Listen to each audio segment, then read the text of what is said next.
So today I'm going to be taking off these stock Hellcat tips, and I'm going to be changing them out with these 4.5 inch AFE tips. So we're going to be just a little bit bigger than the stock one. Fill that gap just a little bit better and straighten those out. So go ahead and get them installed, and then I'll show you guys what it looks like. So I went ahead and got this one installed. As you guys can see, it's got just about that 1/2 inch bigger. It fills that gap just a little bit better. This side, a little bit too small. You can see how big a gap is over there. It's moved all the way to the side. I've got it broke loose. So the way to get these loose is just undo the 13mm bolt, and then I took a rubber mallet and just gave it a little tap. You can use WD-40 or PB Blaster, but I just gave it a couple good taps and they popped right off.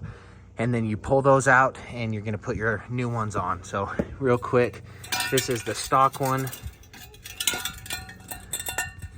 And this is the aftermarket one here.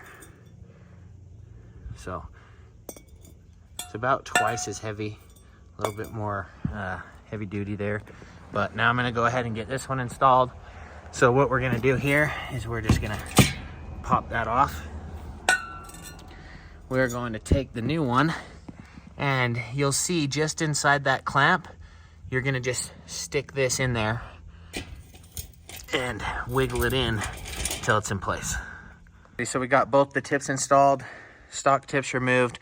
I've got them tightened up just enough. So what I'm gonna do now is probably, wish I would have went with 5 inch because you can fit 5 inch in there, but 5 inch might be a little too big. I think the 4.5 might be the perfect size. So show you guys what it looks like. Both of them are centered as close as I could get it. Show you guys what it sounds like.